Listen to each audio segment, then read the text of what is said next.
so I just said, you got to get ready. And they said, what do you mean? I said, you got to get ready to receive money. Who do you think might support this? You've got to do the work. So you keep working this system, and I have 500-600 names that I'm following at any given time. Remember, I'm not trying to restore a foundation's health. I'm trying to restore the souls of the wealthy. But our relationship to money and our story around money has a lot to do with both our joy and our fear in raising money. Because it's very personal, at least for me. It's very personal. Because what I began to see is that wealth itself became very destructive. And I remember at an early age already, I came to the understanding in my own head that probably the greatest burden that God can give any human being is wealth. It's interesting having seen both sides of it. Because with wealth comes all kinds of things around how does, there's this need to protect it.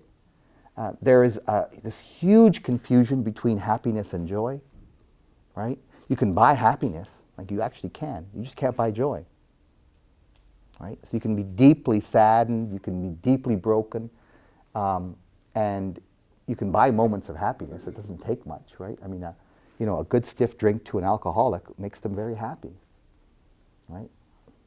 But it also destroys their soul after a while. And so this is this relationship with money. And I guess the reason that that is important for me is that I then begin to see the role of fundraising as the role of a chaplain, the role of a priest, the role of a community developer, the role of a child care worker, the role of an artist. Because at the end of the day, all of the work that we are doing in this room is that we do this work to bring life, to build life, to make things live. And so if we begin to see that the gifts that people with wealth give to causes are the only way that they might be able to find happiness or to restore or joy, it changes the whole equation. I get a phone call from someone just out of the blue, says, Paul, I saw your picture, it spoke to me. I don't know anything about you, you know nothing about me, but I just need to let you know that I just made $100 million. And I have never been so unhappy in my whole life. And somehow I was told to tell you that. So he said, what do I do? And I said, I'll help you. The only thing that you have to promise me is that you will never give me any money. This is not fundraising. This is, we're going to do this together. You're going to give a lot of your money away, but none of it's going to come to me. Because we have to build that trust, huh? And so I set up appointments with all these wealthy people that I knew that were happy. And I needed him to find his own, or joy. They were full of joy. And he had to find his own joy. And so he did. One thing that really resonated with him is find people that you believe in their work and just start right away. Give them each $25,000 and don't ask for a report or anything back. And he did that. And on top of that, he asked if could he visit with them once a year to follow up on their work. So he gave $250,000 away immediately that way. Then the next thing was, it was about finding your passion. And his passion was around helping young people. And he decided to dedicate his life, and he created a company, an organization called Social Capital Partners, that helps low-income people and people who are marginalized to get into the workplace, and has dedicated his entire life to this cause and funds it. I mean, we had our values as an organization, and one of them is that we would never take money from anyone that we didn't know, number one. And number two, we would never take money from anyone in a way that would not restore their lives. So we saw money as this vehicle that as people give money toward healing, they heal. So money always had to be healing both ways. So you couldn't give money in a destructive way. And at the time, I was trying to orchestrate a campaign to create the lowest level of poverty in Canada. And had built a small team, and he came to us and said, our executive team has agreed that we're not going to move into our new offices, and that you are. So here, this poverty campaign was being run out of this brand new executive suite. And we had a room 5 times the size of this one with the most high-tech stuff around. It was the most unbelievable place. And that's where we ran our poverty campaign out of. Now, that you got to know, our poverty campaign was very much about reconciling wealth, which is what our belief is. The only way that we're going to end poverty is not by helping the poor. The poor don't need a lot of help. They just need opportunity. And what we need to do is we need to heal the rich, right? We need to help the rich in terms of reconciling what's going on in the world, and we need to call that forth and to bring that healing into the world. You know, it's very interesting. You know, when I was started this Aboriginal work, you know, they asked me. You know, they just assumed that the problem was at the reserve. They thought that's what we were going to go with. We got to go have these conversations in reserves. And I said, so what makes you think the problem's there? And they said, well, that's where all the children are coming from. I said, yeah, no. I said, that's where all the children are being taken from. And yeah, there's a lot of problems in the reserves. But guys, it's a much bigger problem than the reserve, right? This is the whole friggin' system's broken. And yeah, and the sort of symptom is that all these children are being taken from their homes. Right? So let's think this through about who's got the problem. You see, again, right away from that, how I understand wealth and how I understand this relationship. And so it's much easier now for Peter to go, because Peter loves to help people. So Peter hates asking for money, but if Peter thinks he's helping someone, he's healing someone, it's a very different relationship. Right? So is the first thing that you're going to tell the client who is hurting, right? You know, damn it. You know, get off your butt, do something, you know? Or stop taking those drugs, or stop doing that. Like we start scolding them almost, right? Which is the very same way as you showing up to a wealthy person, and your whole attitude is that you want their money. It's a very unhealthy relationship, you know? And I apologize for the crassness of it, but it feels a whole lot like fundraising that way feels a whole lot, it actually feels a bit slimier than prostitution to me. If they have money, I want their money, right? It's a pretty horrible thing. So you start thinking of that relationship. You don't take the time then to even make it a relationship. Jim Gordon, since I'm tearing up already. Jim Gordon, vice president of the largest bank in our area, right? In our province, in our country, is working and volunteering with us. And he's been inordinately committed. So much so that we get recognized with the most prestigious national award called the Imagine Award for Business Community Partnerships. And I take him aside one day and I just, I'm so overwhelmed with gratitude. And I say, Jim, I don't know how anyone could have done more for us. I have no idea how you do it. You know, you're running this really big, all these people that rely on you to do a good job, and yet here you are, morning after morning, in campaigns. You know, the other thing, we ran most of our morning meetings on the 15th floor of the most prestigious bank building, and we're talking about poverty. Right? That's why we became the lowest level of poverty in the country. And I said, Jim, I just want to say thank you. And he said, no, Paul, stop. He said, I'm the one that has to thank you. He said, you know, I don't want to, this story is just always so, he said, you know, 20 years ago when I decided to become a banker, my mother, she's a United Church minister and she's an activist. She thought I'd sold out. And we've always had a rocky relationship. And since I've started working here, we have something to talk about. And now the relationship with my mother has been restored. Oh my God, like, you know, can you like in a million years, could you have thought that's what was motivating this man who is extremely wealthy and even more powerful than wealthy?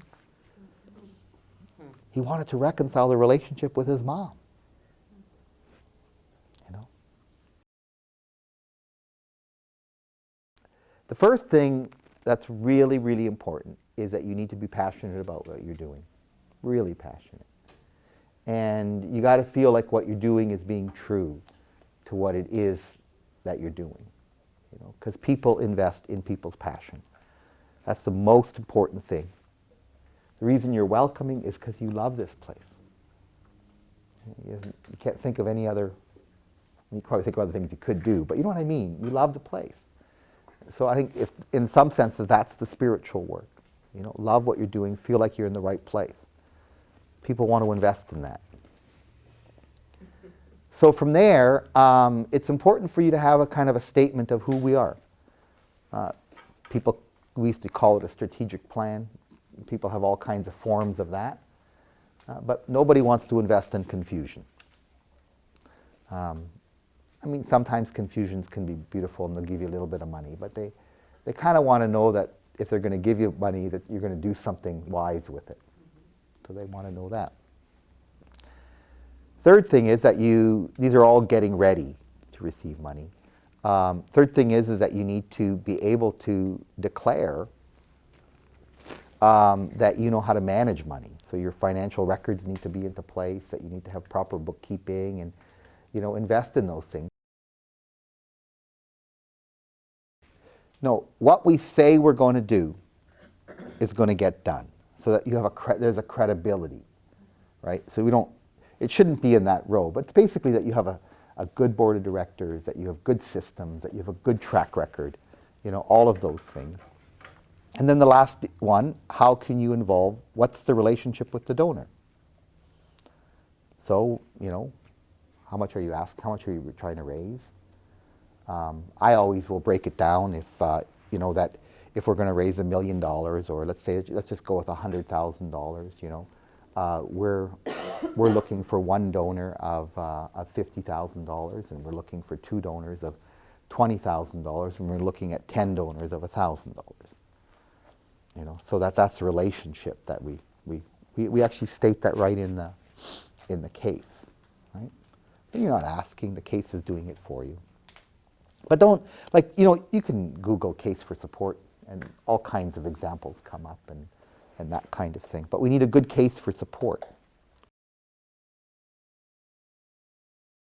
Once all of that's in place, it actually feels really good. You know, then what I suggest is just my little trick, that you dedicate a room in your office that's just for fundraising. If you don't have a room, maybe you have a corner that's just for fundraising, and there's a locked filing cabinet and a desk there. And then things that you're proud of. Maybe, you know, if it's a children's center, some crafts that children have done, some beautiful pictures of things that you're proud of or that have been done for you. But you want to make this space a bit of an altar. I know, my first training was in theology, and I always think if anybody can convince the world that they're the Messiah, should follow that marketing principle. I apologize if I offended anyone by that. We learned to have a lot of humor in seminary. So, but do that, huh? So this is a space that you come into and you feel like progress is being made. And you feel this is where you're calling money forth, right? It's just good business to have a nice space. I like to have a round table in there. So when the donors come, that's where we sit. When they come for a visit, the visit always ends right there. We were trying to raise money for a business action center and a employment action center. So we needed to raise about $500,000. And we had never really raised money before. So we just built this beautiful room, huh? And then one of the small businesses that we had helped start, we'd always help people who were on welfare start their own small businesses.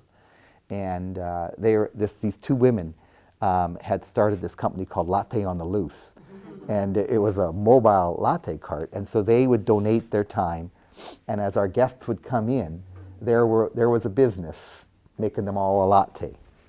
And so they'd come into this gorgeous room and they'd have a latte, and Robert would introduce us, and then he'd serve them a soup and a sandwich, and then we would tell our story, and then at the end of that he'd ask, could Paul come and see you sometime in the next 2 weeks? And as they left the door, they'd shake my hand. I'd be standing at the door like the priest, at the end of the sermon. They'd shake my hand and they'd say, "You come and see me now, Paul." For me, everything is spiritual, so I like it to be a spiritual place, a place that's has good energy, that I'm very proud of. The way that you prospect is that you start to ask yourself, who do we know that could support our work that is a person of wealth? Person of wealth to you could be a university professor, it's making a good salary. A person of wealth could be someone who, owns a company. A person of wealth could be a CEO of a company that they work for. They're not all that wealthy. It's usually the person who owns the company that's really wealthy. So we normally start to look for that. And then what we do is we start with just maybe our board of directors. And we just ask them for names that they might know. And then we just start asking everyone. In Job Find Club, which I taught for years, my absolute favorite thing, when I retire, I'm going to be a Job Find Club counselor. And it's the most fun thing ever. What you do is you get a group of a dozen unemployed people into a room, and they all dedicate to spend 2 weeks together every day for 8 hours. Then you have a dozen phones in the room, and you teach them the method, and then you give them a script, and they start phoning every company around for a job. And what they end up doing is the company says, "Well, we're not hiring in your area. Any other jobs that you are looking to hire?" And soon we have hundreds of jobs showing up on this bulletin board, and we cooperatively find work for each other. And we averaged 86% in that process, helping people find jobs that way. But the number one rule of this is you ask everyone. And then what you do is once you start getting names on a prospect list, you want to rate them by ability and will to give. So a will to give has everything to do with, have they ever given to anything like what you're doing before? It's all about liquidity. So just because someone's wealthy doesn't mean all their money's not tied up. Used to be 80-20, 80% of your money came from 20% of your donors. Now it's 95, and I'd venture to say that it's closer to 98-2. 98% of your money will come from 2% of your donors. I think we're about 15 years away from ending poverty in Canada. And it's no joke. We have 100 cities that are, it's called Cities Reducing Poverty. We are already at 39 cities. We're helping 103 cities, and that's all of Canada. And we have committed to 3 things. Number one, if you work, you should not be poor. And we demand that corporations solve that problem. It is not the voluntary sector that should solve it, or government. We demand that they solve the problem, and if they don't solve it, then we will tax them, because we are sick and tired of supporting them. You hire someone at 26 hours a week, you don't give them benefits, well, who do they go to? They go on welfare, they get extra top-up, they panhandle, whatever they have to do. What kind of society is that, right? So you want to do that? No problem. If that's your business strategy, that's fine. We're just going to tax you for the mess that you create, right? Number two, children should not be the cause of poverty. Right now, if you're a single parent with 2 children, you have an 82% chance of being poor. That's crazy, right? 1 child, you're 68% chance of being poor. So what we say is, look, we have a child tax benefit credit. So it's society's way of helping families. And so right now it's at $1,300. If we moved it up to $3,100, we would eliminate child poverty in our country. We're 22. The 22 in the G30, we have the 22nd worst poverty rate for children. All we have to do is put that kind of money into it. Now, if we dealt with the first problem, this is because already over half of our poor work. So if we could solve that problem, and then our third problem, and that's already, the Conservative government has already agreed to it, is once we can get the numbers down low enough, we'll do a guaranteed annual income for the rest. That doesn't mean that we're not going to have people who screw up and lives are going to, we can't solve social poverty, but we can solve economic poverty.